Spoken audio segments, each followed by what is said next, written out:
창세기 1장 14절에서 25절. 하나님이 이르시되 하늘의 궁창에 광명체들이 있어 낮과 밤을 나뉘게 하고 이것을 징조와 계절과 날과 해를 이루게 하라. 오늘 천지 창조의 넷째 날, 다섯째 날, 그리고 여섯째 날 일부를 오늘 묵상하게 됩니다. 첫째, 둘째, 셋째 날까지가 우리에게 감격을 주면서 하나님의 창조에 대해서 하나님께 영광을 돌렸습니다. 이제 넷째 날에 대해서는 어떤 감격을 주는지 우리 묵상하도록 하겠습니다. 이제 오늘 마지막 끝에 가면 여섯째 날인데, 여섯째 날은 이제 하나님을 창조한 건데, 오늘 사람을 창조한 건데, 오늘은 사람 창조하는 것은 안 나옵니다. 그래서 앞에 일부만 나옴으로써 여섯째까지 창조합니다. 여섯째까지 창조하고는 더 이상 창조하지 않기 때문에, 다 창조하기 때문에 여섯째까지, 오늘까지만 잘 보면 하나님 사람을 창조하는 것 말고는 다 창조한 걸로 읽혀지게 되는 것입니다. 오늘 넷째 번에 보면 하나님이 공창에다가 광명체를 만드는 이야기를 하고 있습니다. 요게 넷째 날 전부입니다. 길지만은 하늘에다가 광명체를 만드는 것이 네 번째의 전부 이야기입니다. 잡다한 얘기가 많이 들어가니까 이게 다른 걸 쓰는가 하지만 사실은 네 번째 날에는 해, 달, 별 이렇게 일월성신을 만드는 것 밖에는 넷째 날 한 게 없습니다. 한 게 없다가 아니라 엄청난 일을 하신 거죠. 한 가지 뿐이 일월성신 하나로 표현한다는 것 뿐이죠. 그래서 근데 일월성신을 창조했다고 하는 말을 쓰지 않고 있으라 하는 말을 썼습니다. 있으라 하고 명령을 내리니까 있었다 그렇게 얘기했습니다. 그래서 창조와 있으라 하는 것과 어떻게 다른가? 그건 뭐 말하는 습관에 따라 다르지 같은 말이죠. 우리가 경우에 따라서는 못 쓰는 경우도 있지만 같은 말입니다. 하나님이 이 광명체를 만드신 거예요. 만들 때 일일이 만들어 붙이는 게 아니라 있으라 하고 명령 한 번만 함으로써 다 이제 이루어지는 거죠. 근데 광명체의 이제 역할에 대해서 다 장황하게 이제 기록을 하고 있습니다. 그 역할 중에 첫 번째가 밤과 낮을 구분하는 역할을 합니다. 해, 달, 별이 이 밤과 낮을 구분하는데 이미 이 5절, 이 앞에 밤과 낮에 대해서 정의를 발표를 했습니다. 1월 성신은 이제 만들었지만 밤과 낮은 이미 그 전에 정의를 내려서 밤이 있고 낮이 있는 것을 빛이 있으면 낮이고 없으면 밤이라 해라 하고 정의를 오전에 내렸지만, 또 여기서 14절에서 밤과 낮을 구별하기 위해서 별을 만들었다 했지만은 뒤에 와가지고 또 밤과 낮을 주관하는 게 해다라고 얘기를 또 16절에 얘기하고, 그 뒤에 또 18절에 가서 또 밤과 낮을 주관하게 하시고 이렇게 얘기합니다. 이 얘기가 무슨 얘기입니까? 밤과 낮이 그만큼 하나님 창조에 있어서 중요한 역할을 하고 있다는 겁니다. 다른 것은 한마디로 끝나버리지만 이 밤과 낮만큼은 굉장히 하나님이 여러 번 얘기하는 창조 속에 들어가 있는 단어입니다. 그래서 우리는 밤과 낮은 어제나 오늘이나 똑같은 날일 줄 알 것 같지만 그게 아니고 새 날과 새 하늘을 우리에게 이제 준비하고 계신다는 것을 말씀하려고 하시는 것이죠. 그래서 오늘 첫 번째로 광명체를 만드는 이유는 밤과 낮을 구별하기 위해서 그렇다라고 얘기하고, 두 번째로는 징조를 얘기하고 싶은 겁니다. 이 성경은 징조에 대해서 많은 얘기를 하고 있죠. 출애굽에서부터 징조를 얘기하기 시작하고, 뭐 그전에도 저기 아브라함부터 또 징조를 얘기하고, 또 노아도 징조를 알고 또 징조를 보여주고, 그래서 그 징조라고 하는 것이 사실은 예언의 중심에 앉아 있는 거죠. 그래서 그 징조를 따라서 그 예수님을 찾아오는 동방 박사들도 있었고, 그런 징조를 1월 성신에게 주겠다 하는 거죠.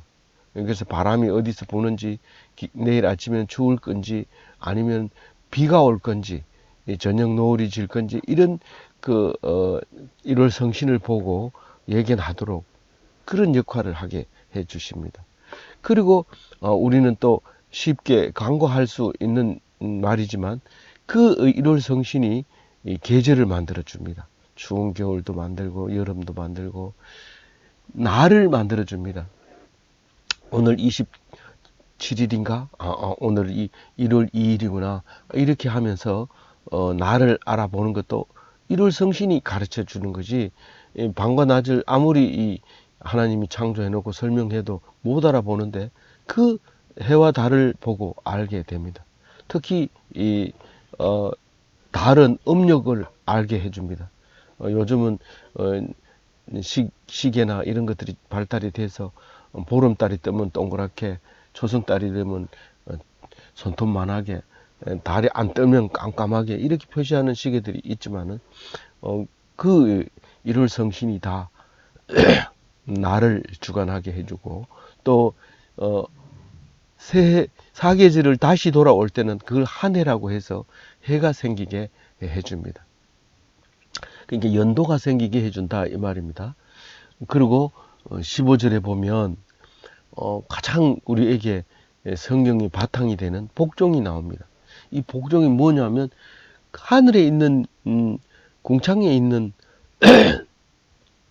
이 별들, 1월 성신은 그냥 지가 알아서 있는 게 아니고 하나님이 있으라 하니까 있는 겁니다. 비추라 하니까 빛을 비추는 겁니다. 갑자기 빛을 멈춰라 그러면 어떤 별은 갑자기 사라져 버립니다.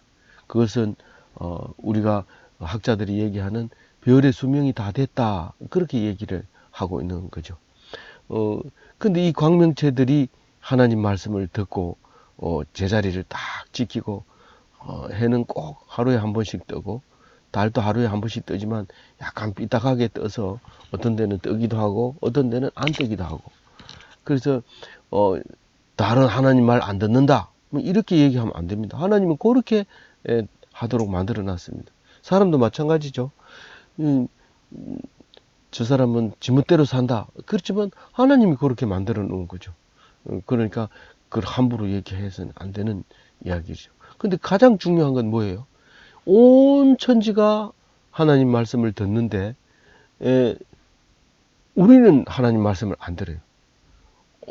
해와 달과 별이 순종하는 하나님을 사람만 안 따른다는 거예요. 복종을 안 한다는 거예요. 오히려 하나님을 섬기지 않고 해와 달을 섬기는 사람들이 있어요. 그게 이제 그 창세기를 읽어보지 못했기 때문에 그렇고, 창세기를 읽었지만 묵상하지 않아서 그렇다는 사실을 우리가 알 수 있습니다. 오늘 15절을 읽어보면, 해와 달과 별이 하나님의 말씀을 따라서, 명령에 따라서 움직이고 있구나 하는 것을 알게 되고요. 16절에 보면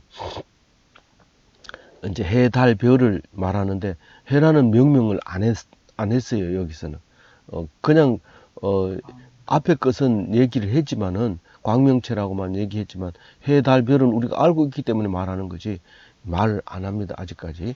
16절에 가가지고 입을 다물고 뭐라고 하냐면, 두 큰 광명체 중에서 하나는 낮을 주관하고 하나는 밤을 주관하게 이렇게 만들어 놨어요. 그래서 하나는 좀 작죠. 그리고 나머지는 별은 이제 얘기를 합니다. 별을 얘기하는데, 왜냐하면 별이 다 이름을 쓸 수가 없기 때문에 한꺼번에 모아가지고 별 이렇게 했기 때문에, 뭐 거기 북두칠성도 있고 금성도 있고, 샛별이 금성이긴 하지만 샛별도 있고, 그 이름이 다 있는데, 그런 이름 별 빼고 그냥 별 이렇게 하는데 별의 숫자가 얼마나 많은지 바다의 모래알 같다. 그렇게 두 개를 비유하고 있죠.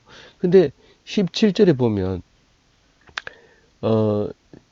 그것은 지금 말하고 있는 1월 성신은 전부 하늘 궁창에 붙여놨다라고 얘기를 합니다. 이 궁창과 하늘이 맨 처음에는 궁창을 먼저 만들고 그 궁창을 하늘이라고 불렀다 이렇게 앞에서 정의를 내렸지만 사실은 여기 와가지고는 하늘의 궁창이라고 얘기합니다. 그러니까 다시 말해서 궁창이 하늘보다 적어요. 맨 처음에 물과 물을 나누는 걸 궁창이라고 했고 나중에 그 궁창을 하늘이라고 이름 붙였지만 사실 범위는 하늘이 더 커요. 궁창은 물을 나눠주는 거고 하늘의 천장에 우리가 밤에 눕고 있으면 천장을 갖다가 궁창이라고 얘기한 거고 사실은 하늘은 그 뒤에 있는 것까지도 다 하늘을 말하고 있는 거죠.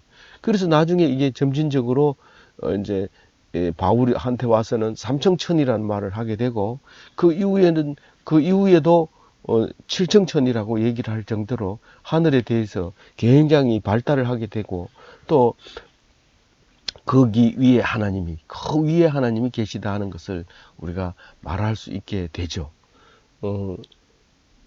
그러면서 18절에 보면 낮과 밤을 주관하게 하시고 빛과 어둠을 나누게 하시니 하나님 보시기에 좋았더라. 그래서 18절 말씀은 뭐 창조에 대한 얘기를 하는 게 아니라 하나님의 마음을 얘기하고 있는 거죠. 밤과 남을 구분할 줄 아는 것을 좋아하시는구나. 그래서 낮에 잔다든가 밤에 불 켜놓고 밤새도록 뭘 하는지 모르지만 밤새도록 나처럼 그렇게 하면 하나님이 그걸 좋아하지 않죠. 밤에는 자야 되고 낮에는 일을 해야 되고 그런 글을 오늘 18절에서 묵상할 수가 있는 것이죠. 하나님이 좋아하는 게 뭔지를 우리가 알아야 되지. 그걸 모르면 밤에 일하고 낮에 자고 그렇게 되는데 그것은 하나님의 섭리에 합당하지 않다 하는 말을 하고 있습니다. 그래서 19절에 보면 저녁이 되고 아침이 되니 이는 넷째 날이니라. 그 넷째 날에 이제 그렇게 했다 하는 말을 하고 있습니다. 그 다음에 20절에 보면은 다섯째 날을 이야기하고 있습니다. 여기서도 창조하는 게 아니라 말씀으로 명령을 하는 것을 볼 수 있습니다. 누구에게 명령을 했어요? 예, 물에게 명령을 했어요. 물에게 뭐라고 명령을 해요? 제일 먼저 물에게 명령을 했는데 이 물은 생물을 번성하게 하라고 책임을 준 겁니다. 그것도 모르고 그냥 우리는 물은 원래 있는 거지 이렇게 말하는데 하나님이 명령했다는 사실을 압니다. 뭐 물에게 명령을 했으려고 아니, 하늘의 별들에게 명령을 하는데 물에게 왜 명령을 안 했겠어요? 이 물은 달라에는 없는 겁니다. 이 지구에만 있는 겁니다. 이 그 마그마에서 뭐 석영도 나오고 쇠도 나오고 구리도 나오고 이렇게 나올 때 이렇게 변화할 때 생기는 것들인데 그때 생기는 것들 중에 지금도 이제 원소가 막 생기고 있죠. 계속해서 생기고 있습니다. 방사능 물질 이런 것들은 계속 생기고 있는데 그 모르는 그런 그 원소들을 우리는 지금 우리가 아는 한도에서 외우고 시험 치고 상 주고 뭐 이렇게 그러는데 그것을 만들 때 물을 만들어 준 거죠. 그래서 이 땅에만 있는 게 물이에요. 그래서 온 이 물이 생명의 근원이고 물이 사는 거죠. 이 땅에만 살고 있는 게 사람 생물이고 물이고 그렇죠. 다른 세대, 다른 나라, 다른 별이나 이런 데서 생물이 살까 하고 의심하고 있을 때 바로 물이 있느냐 그것을 보는 거죠. 그것만 보면 문제는 해결되는데 물이 없으면 그 생명체가 있을 수 없는 거고 혹시 뭔가 잘하는 게 있다 할지라도 그것은 우리하고는 다른 거니까 경쟁할 필요가 없습니다. 그런데 물이 있다면 물 가지고 이제 전쟁이 일어날 거죠.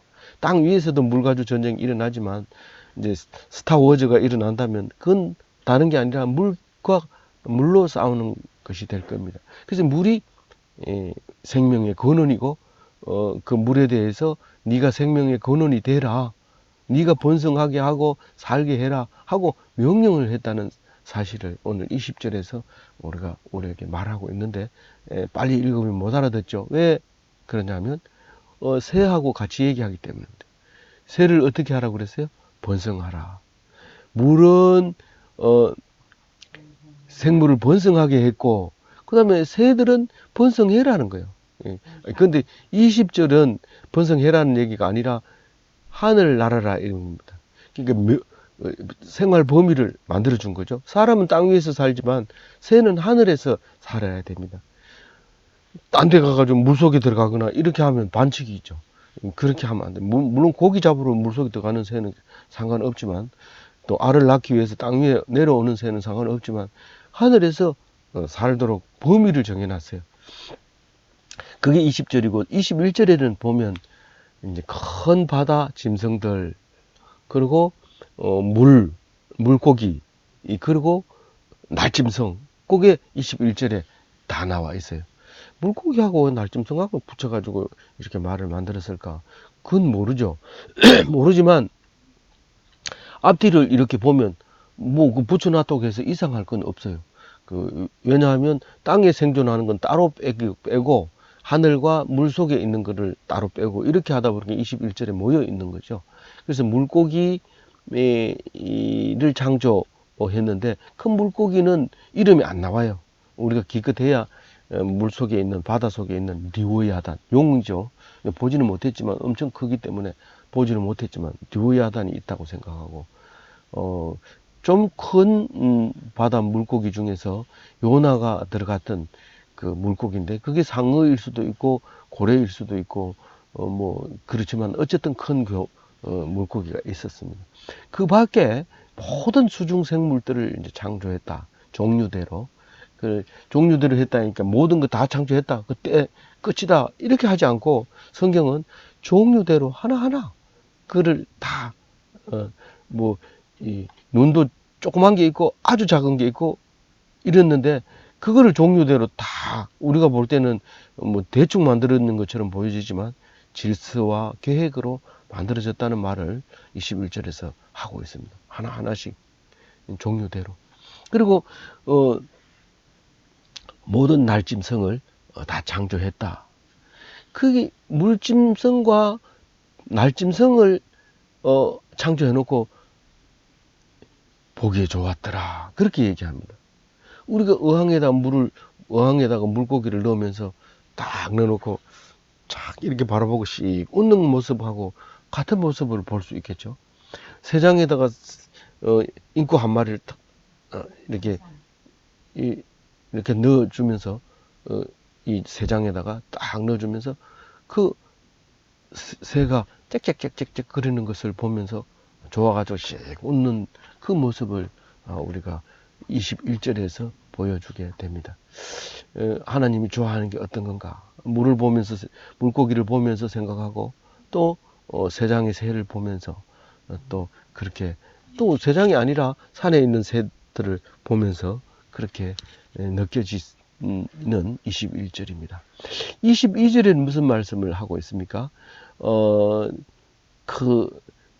그 만들어 놓은 수중생물과 하늘을 날고 있는 날짐승에 대해서 복을 주고 있는 겁니다. 이 복이라는 얘기가 처음으로 성경에 등장을 하게 되는데, 뭐 우리는 온갖 복을 가지고 있습니다. 뭐 이복 저복 뭐 그래서 뭐 이렇게 이제 복이 많은데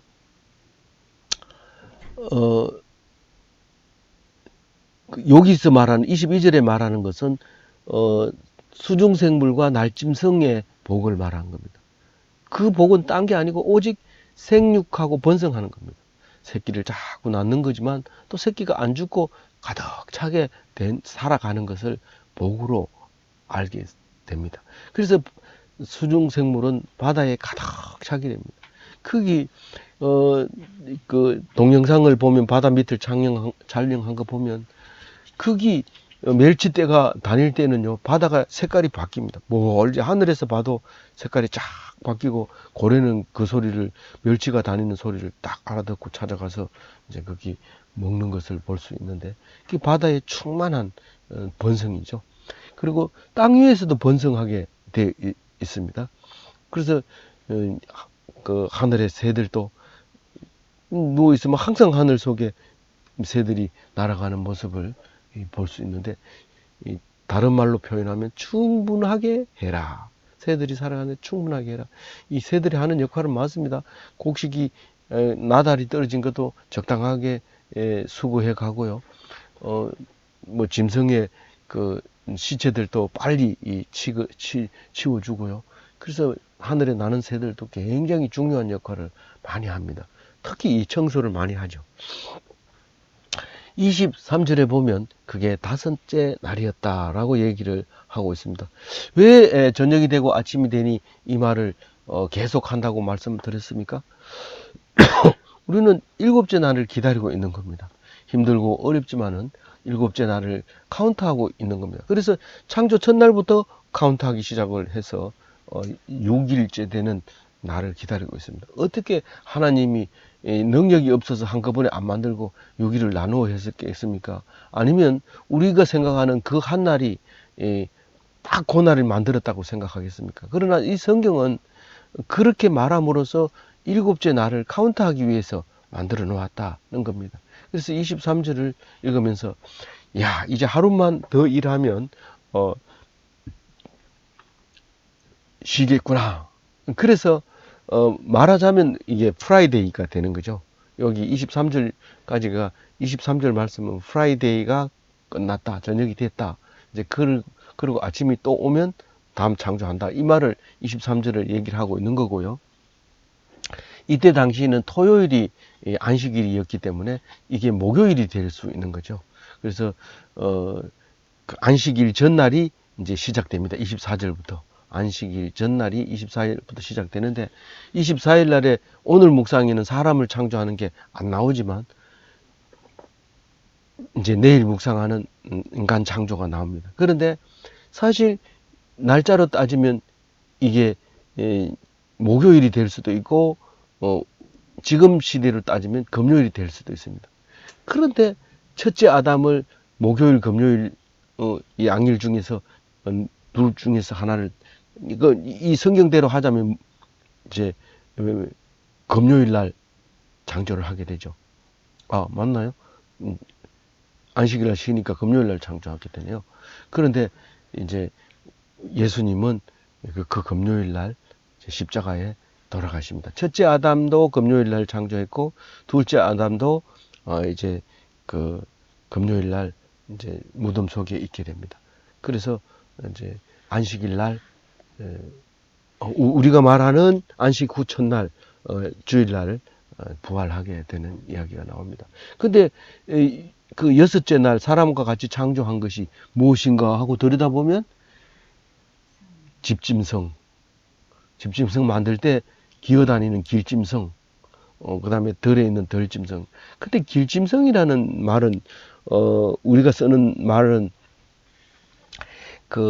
잘 안 쓰는 말이죠. 길짐승이라는 말은. 근데, 기어다니는 짐승인데, 정확하게 사용했는 용도를 봐도 정확하게 이거는 뭐 길짐승이다 이렇게 말 못합니다. 네 발 가진 사람 짐승은 다 기어다니는 거니까요.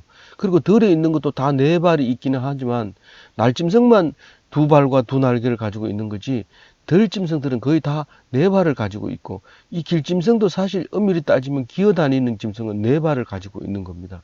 뭐 곤충을 얘기하고 있는 건 아닌 것 같고요. 어쨌든 이 짐승을 집짐승, 길짐승, 덜짐승을 만들었다라고 얘기를 합니다. 이 영어로도 그렇고 이 클리핑, 기어가는 짐승에 대해서는 정의가 분명하지 않습니다. 무엇을 말했는지는 말하지 않지만 만약에 우리가 인간이 구분한다면 집짐승, 길짐승, 덜짐승을 인간과 같은 날에 창조했다. 그래 놓고 그것을 나쁘게 보지 않았다는 거예요. 좋게 보았다는 거예요. 참 보기 좋다. 그리고 사람을 만들어 놓고도 좋다고 그러죠. 하여튼 여섯째 날은 그렇게 좋은 날로 일단 기억합니다. 내일 마지막 여섯째 날까지 이 묵상을 하고 은혜를 받으시고 또 우리 인간 창조를 어떻게 했는지 내일 묵상이 기대됩니다. 아무쪼록 오늘 넷째 날, 다섯째 날 그 창조를 가지고 하나님 보시기에 좋은 것을 생각하는 하루가 되시기 바랍니다.